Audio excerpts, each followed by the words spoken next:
But try now. I've never tried this before either, especially not with a group this size. I'm going to ask you in a moment to close your eyes, because that's the best place to find a vision, is within yourself without distractions. And I'm going to lead just a little, ask you to literally look in your mind's eye at a sustainable world.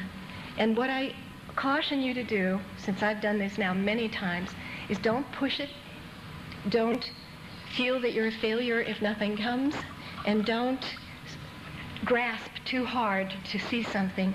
Just notice what happens. That's all you have to do. This needs to be a very relaxing exercise. If you may see, some people do, brilliant, detailed pictures, you may see nothing. You may hear something instead of seeing something, or feel something. You may see colors. Whatever comes up, your mind will do what your mind does, and that's fine. If my voice, while we're doing this, doesn't help, or gets in the way, or points you in the wrong direction, ignore me and follow your vision. And just see what happens. This will take only a few minutes because we're behind schedule. It would be better to do it for a longer time, but I'm just going to give you a demonstration. You can do it later in a more relaxed setting, anytime you want, for as long as you want. So first of all, just get in a relaxed, comfortable position. Close your eyes and take one really good, deep breath.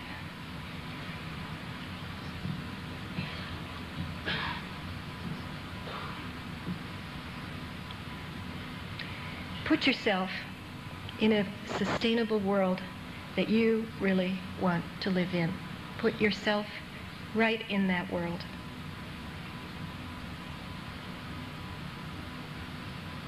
Start near at home, in your home, whatever your home looks like, a home you would love to live in, that's comfortable and beautiful and sustainable.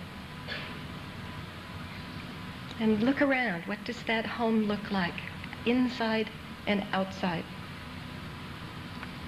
Who's there?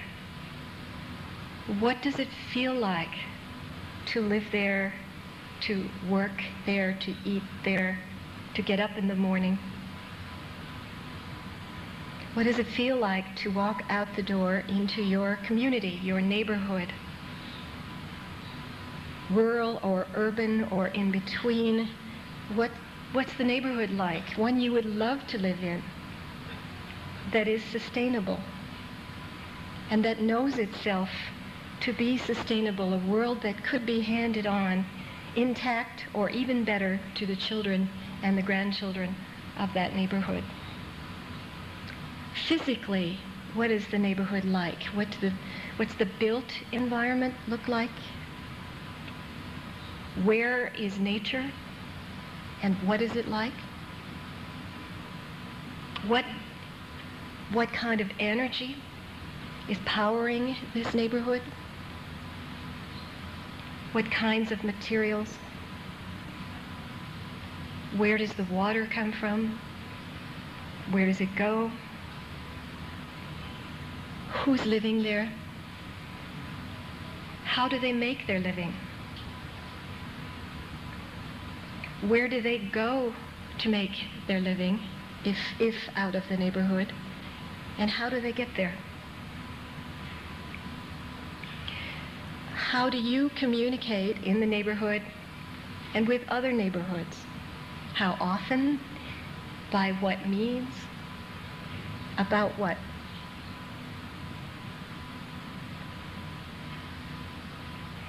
And now, if you can, move up to a little bit bigger view of several neighborhoods together, a whole city or a whole rural area, a whole state or province where you live, working sustainably in a way that you would love it to work. Look at your whole nation. What does it look like? What does it feel like? How are decisions made? How are conflicts resolved? What kinds of technologies are being used and being born? Now go to the whole world. Sustainable, full of nations and neighborhoods and cities and rural areas where people love to live, where they know that their children and their grandchildren will have an even more intact, more sustainable, more exciting world than they live in. What kind of world is that? How do people of different kinds and colors and cultures communicate?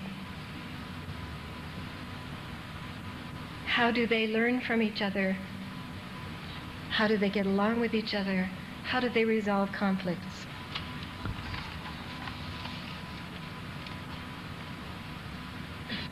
Spend just another few seconds in your sustainable world looking at anything you want to look at, or envisioning anything you want to envision about this world in which you would love to live.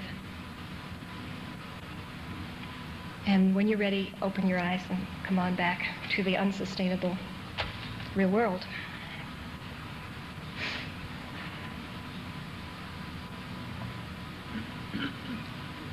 And thank you for doing that, everybody. This is an experiment on my part. And I know that it's silly and embarrassing to do this.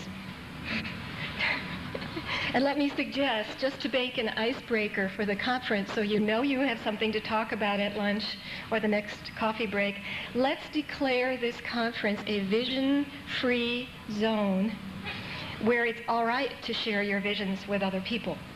And it may even be all right to ask other people what their visions are, okay? Is this a fair deal? Okay.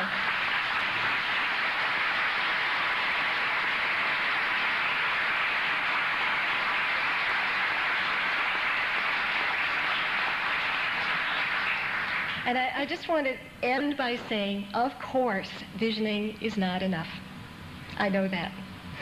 I'm very aware. We still have to do all that other work, information and monitoring and indicators and models and policies and laws and raising money and all of that. Visioning is the first step and the continuous step, because visions continue to get revised and shared and built and elaborated and made more rich and more true. But it's only one step. And fortunately, we have the whole rest of the conference and many other speakers to talk about the other steps. All of that, including what I had intended to say here, are topics for other and very important talks. But I just urge you to bring vision into those talks, whether you're giving them or receiving them, and into everything you do. It makes an amazing difference. As the song which started this conference said, por un mañana feliz. Un mañana feliz in any language, what does it look like? Share it with other people. Thank you.